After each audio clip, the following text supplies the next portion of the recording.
자, 오늘 마지막 거는 통화금융정책으로 하겠습니다. 자, 통화금융정책이라는 거는 우리가 일반적인 돈을 얼마나 한국은행이 공급할 것인지, 즉 중앙은행, 한국은행이 중앙은행이니까 이거를 어떻게 공급할 것에 대한 정책을 말합니다. 자, 돈을 찍어서 막연하게 공급을 조절하느냐? 아닙니다. 한국은행은 기준금리를 통해서 이자를 통해서 통화를 공급을 조율합니다. 자, 그럼 우선 볼게요.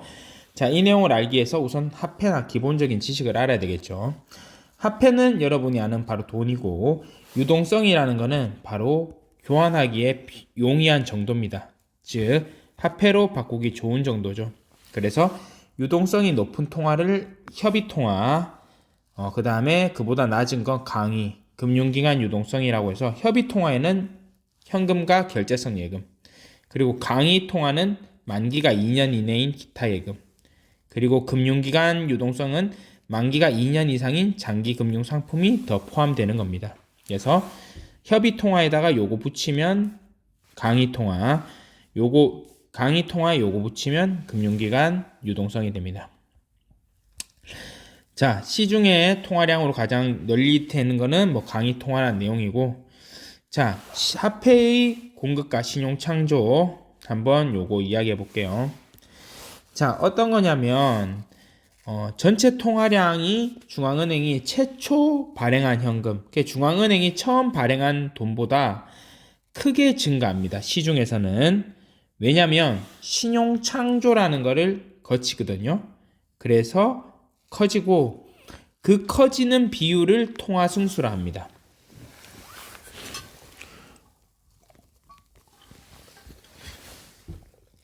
자, 왜 통화량이 조금만 발행해도 많이 커진지 볼게요.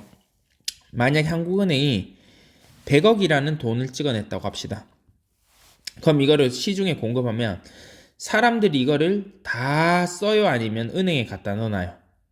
은행에 한 10% 쓰고 90억은 갖다 놓겠죠, 은행에. 자, 그러면 이 은행에서 90억 갖다 주면 은행은 이걸 갖고 또 어떻게 할까요? 대출을 한 80억 이렇게 하겠죠, 10억만 남겨놓고. 자, 그 대출한 거를 또 누가 가져가요? 사람들이 빌리겠죠. 자, 빌린 돈을 집에 갖다 놓고 씁니까? 아니면 또 은행에 넣어 놓습니까? 넣어 놓고 쓰겠죠. 그래서 이런 식으로 100억을 발행했는데 거의 한 300억에 가까운 돈이 커지게 되는 겁니다. 자, 그래서 이런 거를 신용창조라 합니다. 그리고 이 커지는 비율을 통화승수라 하고요. 자, 그래서 그 내용이고, 화폐 수요 곡선 요거 위에 거 넘어가겠습니다. 자, 화폐 수요 곡선은 이자가 높으면 높을수록 화폐 수요가 감소하고, 이자가 낮으면 낮은 만큼 화폐의 수요가 증가한다는 겁니다. 그래서 이자율이 증가하면 사람들이 화폐를 보유하지 않고 은행에 갖다 넣으려고 하고, 이자가 감소하면 어차피 은행 갖다 줘도 이자도 얼마 안 주는데 내가 보유해야지 하면서 보유량을 증가시킵니다. 자, 이렇게 되면 그렇게 되는데, 자, 화폐 그러면 수요 곡선은 알겠어요, 선생님. 이자랑 반비례인 거. 그러면 화폐 공급 곡선은 어떻게 되느냐? 이거는 수직입니다. 왜? 한국은행이 공급하고 싶은 만큼 공급할 수 있거든, 화폐는. 마음대로. 쌩가면은 중앙은행, 한국은행이 마음대로 공급해도 되나요? 안 됩니다. 그러면 베네수엘라 같이 물가가 폭등하는 일이 벌어집니다. 그래서 마음대로 할 수 있는 거는 마음대로 하면 안 되는데, 우선 공급은 마음대로 할 수 있습니다. 자, 그럼 가볼게. 자, 요거 좀 치울게요. 쏘리. 자, 화폐 공급을 증가시키면 이자가 감소합니다.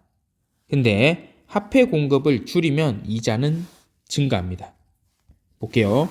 지금 화폐를 10억만큼 공급하면 이자가 여기죠. 근데 공급을 늘려봅시다. 화폐 공급을 이만큼 늘렸어요. 공급. 자, 그러면 이자가 감소하죠. 여기가. 근데 화폐 공급을 이거 공급 오른쪽이 늘리는 건 알죠? 자, 화폐 공급을 감소시켜 보겠습니다. 늘 감소는 왼쪽이라 했어. 자, 여기 말고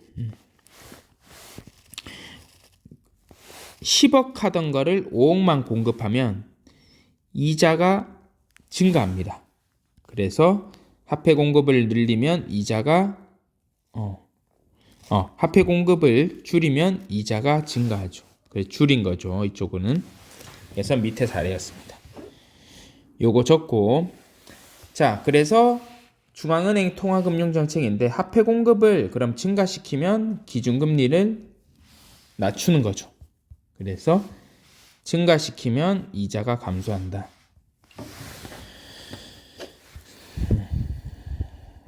그렇고, 자, 중앙은행이 미국은 연방준비제도라는 게 있고 한국은 한국은행입니다. 여기서 금리를 정합니다. 기준금리를.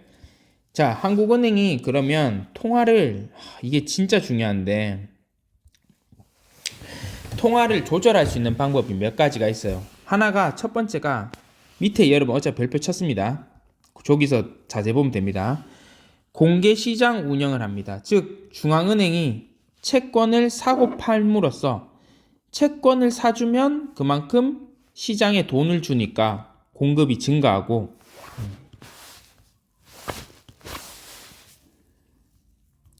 매입하면 돈에 대한 공급이 증가하고 매각하면 파니까 공급이 감소하는 겁니다. 이거 돈에 대한 공급입니다. 통화. 돈을 좀 우리는 이제 유식한 말로 통화라 적죠.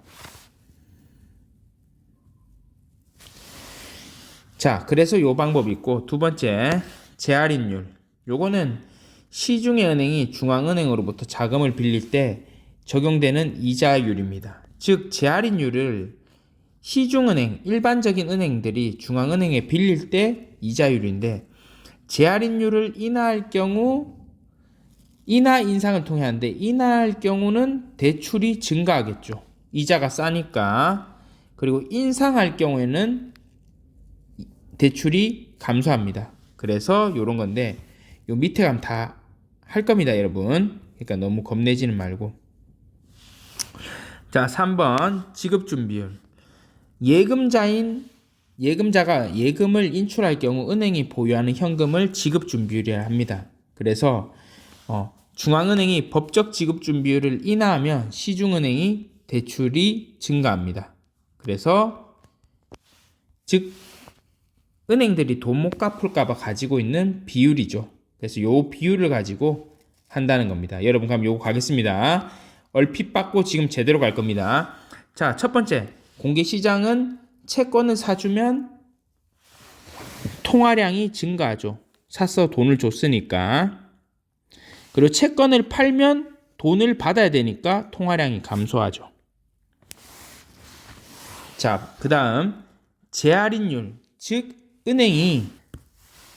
한국은행이 일반 은행에게 돈을 빌려줄 때 이자인데 재할인율을 인하하면 은행들이 이자 싸다 하면서 대출 많이 하니까 통화량이 증가하고 재할인율을 인상하면 이자 비싸 하면서 통화량을 감소하죠. 그겁니다. 자, 세 번째 지급준비율. 은행들이 망하면은 중앙은행이 안 되니까 야, 너 우선 나한테 돈 맡겨놔.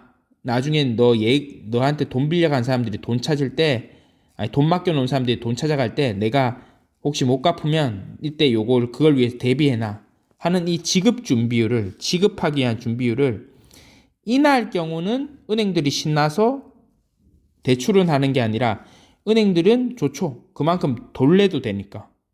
그러면 은행들이 가지고 있는 돈을 사람들한테 빌려줄 거니까 통화량이 증가하고 그리고 법적 지급 준비율을 인상하면 그만큼 은행들이 가져간 돈이 역시 감소한다는 겁니다.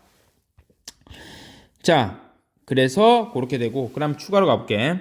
만약에 정부가 지금 경제가 안 좋다 싶어서 경제를 확장시키고 싶으면 통화를 공급해야 됩니다.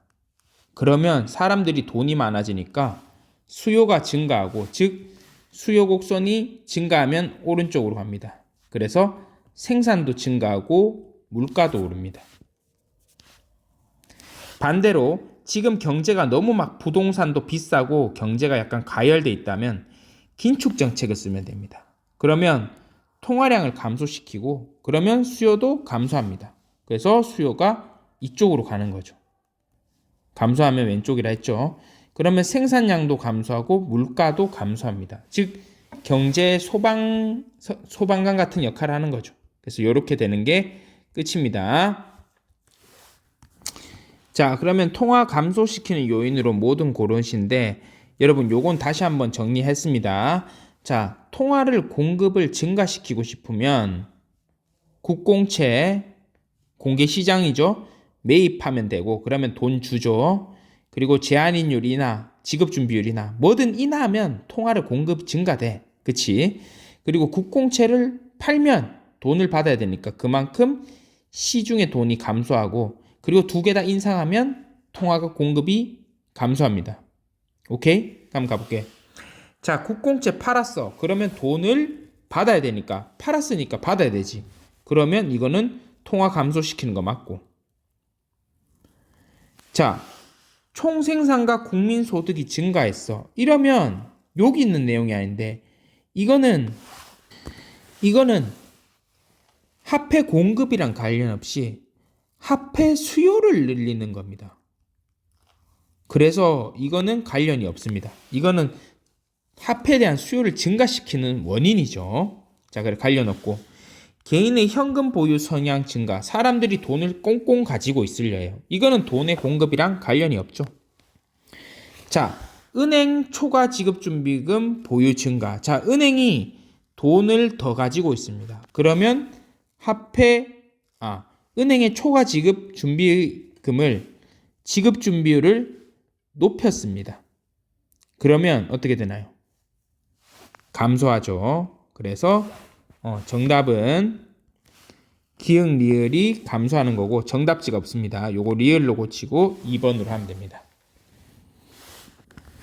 자, 요거 한번 가보겠습니다. 자, 중앙은행이 직접 통화 공급에 나섰다 했어요. 근데 기준금리를 인하했으니까 돈을 좀 풀었는 거죠. 근데 돈을 풀어도 이 상황이 괜찮지가 않으니까 지금 시중은행을 통해 직접 본원 통화를 공급하겠다고 했습니다. 그 세 가지의 방법은 요거죠.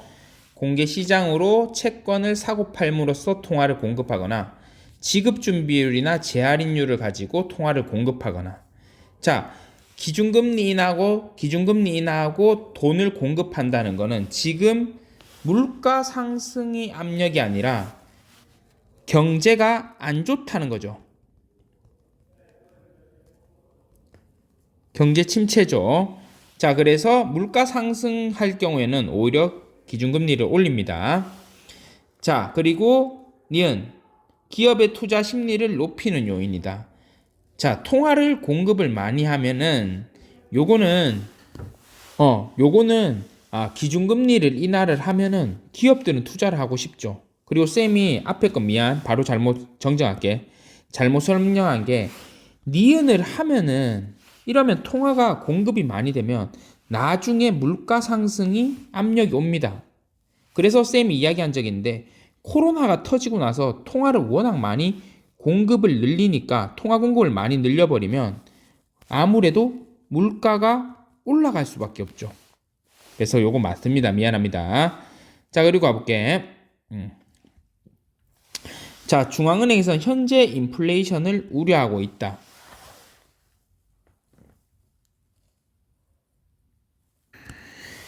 자, 인플레이션을 지금 걱정하면 이러한 거 못합니다. 즉 기준금리 인플레이션이 우려된다면 어떤 짓을 하냐면 기준금리를 올리고 그리고 통화 공급을 줄입니다.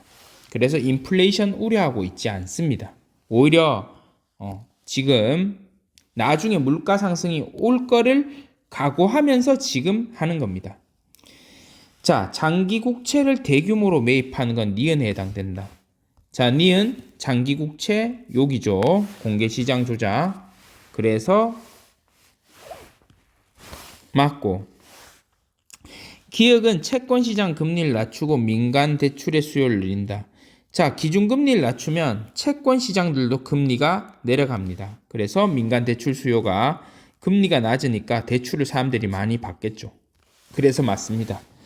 그리고 요거 이미 위에서 적었기 때문에 요거 안 적어도 되는데 통화가 공급이 많이 되고 기준금리가 감소하면 총수요도 증가합니다. 그래서 이 부분 쓰려면 그렇게 하고 요거는 뭐 안 해도 되고.